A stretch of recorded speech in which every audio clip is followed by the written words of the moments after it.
Dalam kitab fikih itu dikatakan bahwa seorang yang sedang haid atau janabat tidak boleh membaca ayat-ayat Al-Quran. Maka bagaimana caranya apabila orang yang sedang haid mengikuti bacaan zikir seperti ratib dan sebagainya? Khususnya mazhab kita Imam Syafi'i, orang haid, wanita haid tidak boleh membaca Al-Quran kecuali Allahumma salli ala Sayyidina Muhammad wa ala ali Sayyidina Muhammad. Semoga Buya dan keluarga dan seluruh jajaran pondok pesantren ini dimuliakan oleh Allah Ta'ala selamat dunia dan akhiratnya, amin ya rabbal alamin. Mohon izin bertanya Buya mengenai zikir. Di dalam zikir seperti Ratibul Atos atau Latif dan lain sebagainya, di dalamnya kan ada potongan-potongan atau kutipan-kutipan ayat-ayat suci Al-Quranul Karim.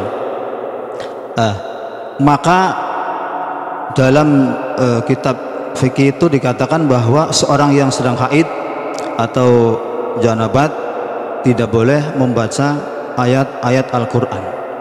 Maka bagaimana caranya apabila orang yang sedang haid mengikuti bacaan zikir seperti ratib dan sebagainya? Apakah ikut baca dari awal Fatihah sampai akhir, atau bacaannya hanya membaca yang selain ayat-ayat Al-Quran Buya? Sedangkan kalau begitu nanti kita yang haid susah untuk membedakan mana yang ayat Al-Quran dan mana yang kalimat-kalimat thayyibah. Jadi mohon solusinya. Terima kasih. Wassalamualaikum warahmatullahi wabarakatuh. Waalaikumsalam warahmatullahi wabarakatuh.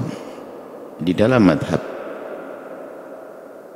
Imam Syafi'i dan jumhur, termasuk dalam madhab Imam Abu Hanifah dan Imam Ahmad ibn Hanbal, khususnya madhab kita Imam Syafi'i, orang haid, wanita haid tidak boleh membaca Al-Quran kecuali ada pengecualian.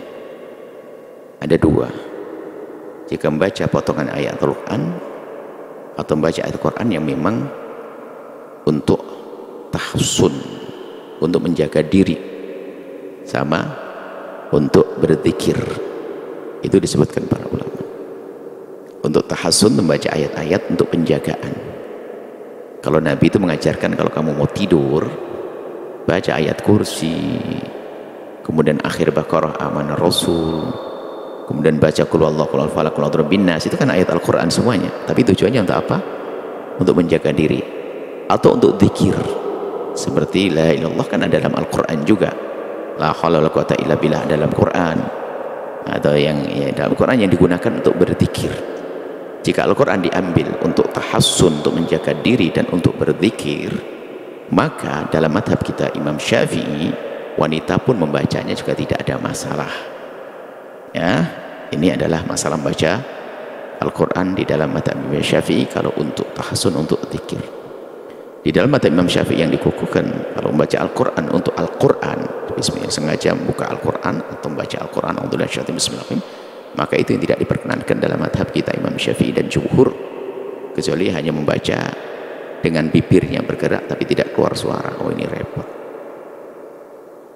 Akan tapi juga pernah kami hadirkan juga bagi orang yang menghafal Quran, belajar Al-Quran bagi wanita haid. Sengaja kami hadirkan di sini, dan ini kami yakini dan kami langsung ambil juga ilmunya dari orang madhab Maliki.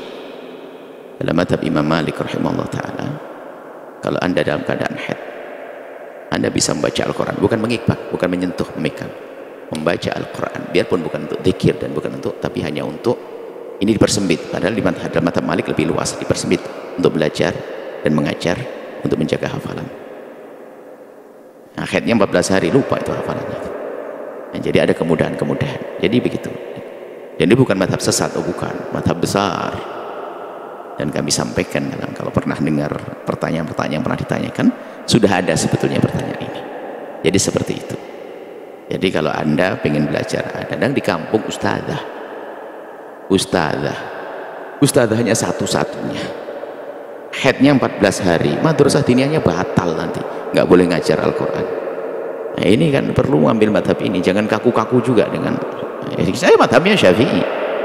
Ya, akan tapi untuk solusi ada SMA, anak SMA belajar Al-Quran. Di SMA itu biasanya mungkin ya pelajaran agamanya di jam terakhir waktu adzan. Sudah adzannya kepanjangan, setiap anak perempuan disuruh baca Al-Quran, katanya apa? Lagi mens.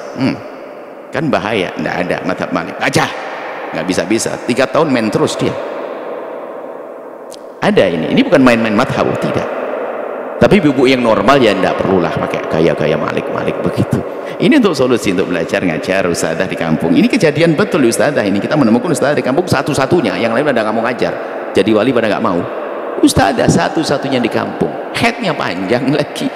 Madhabnya nggak boleh, bingung dia. Mau nalkin, a'udzubillah nggak boleh. Anak kecil lagi. Tapi untuk belajar dan mengajar. Atau untuk mengulang hafalannya biar nggak lupa. Seperti itu. Ini adalah solusi dalam madhab lain. Ada baca yang untuk zikir adalah sah-sah saja, dan semoga Allah mengkabul semuanya. Wallahu a'lam bishawab.